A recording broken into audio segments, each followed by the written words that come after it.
The next moment, Elias' phone vibrated as well. Adele glanced over and caught a glimpse of the screen. It was a photo from Evelyn, a close-up of her legs in black stockings, accompanied by a playful message.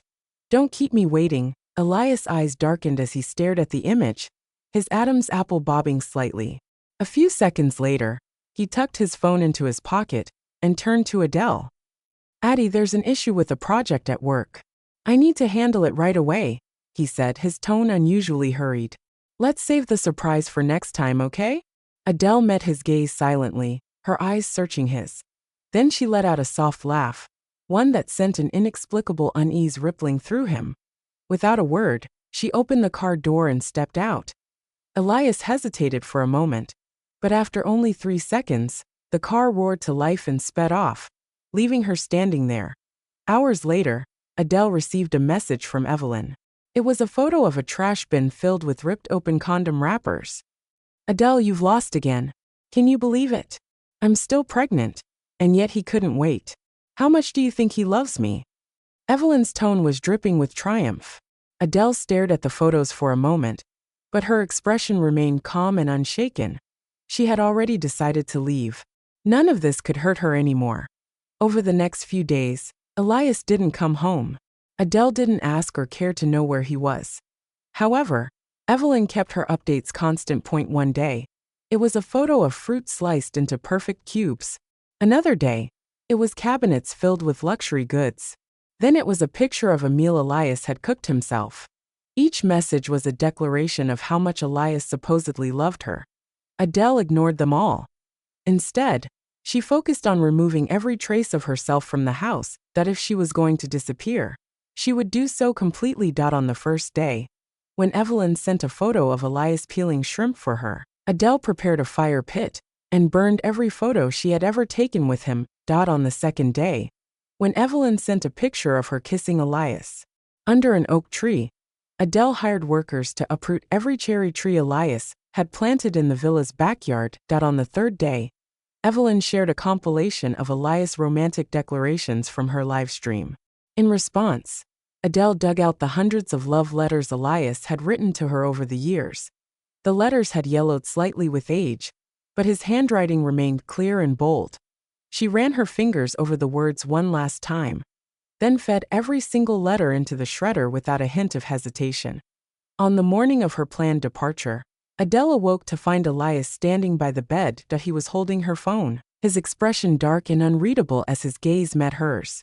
"Addie," he said quietly, "you just received a message saying something was successfully deactivated. What were you deactivating?" Her heart skipped a beat. She quickly took the phone back and unlocked the screen. It was the confirmation message for her identity cancellation. Thankfully, her phone was password protected, and Elias had only seen a few words on the lock screen. Feeling relieved, she kept her tone casual. "Oh, nothing important. One of my old social media accounts got hacked, so I recovered it, and then deactivated it for safety." Hearing this, Elias visibly relaxed and pulled her into his arms with a smile. "Sweetheart, guess what I got for you?" he asked teasingly.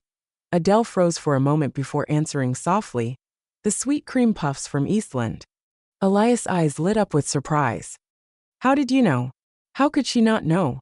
Back when they were dating, every time Elias made her angry, he would drive all the way across town to buy those sweet cream puffs as a peace offering.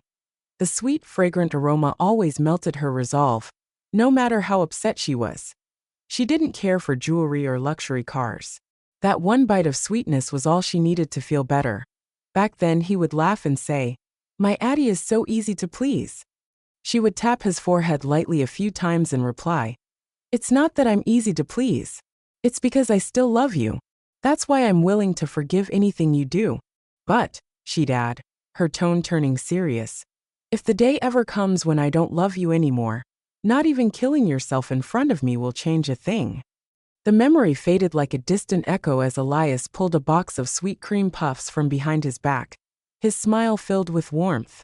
"As expected, I can never hide anything from you." Adele gave a faint smile and said slowly, each word deliberate, "That's right. You can't hide anything from me." For a moment, Elias' heart skipped a beat, a vague sense of unease creeping in. Addie, he murmured, his voice low. But Adele didn't respond. She simply got up and headed to the bathroom to freshen up. When she returned, she saw Elias hurriedly leaving the villa. She stood silently for a couple of seconds before following him outside. The moment she reached the door, she froze. Not far from the entrance, Evelyn was standing there, bold as day. Adele's surprise was nothing compared to Elias. His expression darkened, and he stormed toward Evelyn, his grip tightening around her wrist. Are you out of your mind? Why are you here? I told you that when Addie's home, you're not allowed to show up. Evelyn flinched at his sharp tone, her entire body trembling as her eyes reddened with tears. Reaching out, she tugged at the hem of his shirt, her voice breaking with feigned fragility. I can't be away from you, not even for a moment. The baby can't either, she said softly, guiding his hand to rest against her stomach. Elias' expression remained cold as he pulled his hand away. Stop being ridiculous. I'll have my assistant take you home. I'll come to see you and the baby in a few days. But Evelyn refused to leave, clutching his hand tightly as she pouted. No, I don't want to go with the assistant. I want you to take me. With that, she stood on her toes, tugging on his tie as she leaned in to kiss him. Elias frowned, intending to push her away, but after a few moments of her persistence, he relented. With a rough motion, he grabbed her and deepened the kiss, pulling her tightly into his arms. They stood in the garden, the kiss growing increasingly heated. Just as his hand slid beneath her clothes, on the verge of losing all restraint, he abruptly stopped. Pushing her away, he said firmly, "You should leave." Evelyn's eyes shimmered with unshed tears as she clung to him, whispering something in his ear. His expression shifted slightly, and after a moment of hesitation, he finally sighed. Fine. I'll spend today with you. Go wait in the car and I'll join you soon. Feeling satisfied, Evelyn beamed, her eyes crinkling with delight. She stroked her stomach and happily climbed into the car.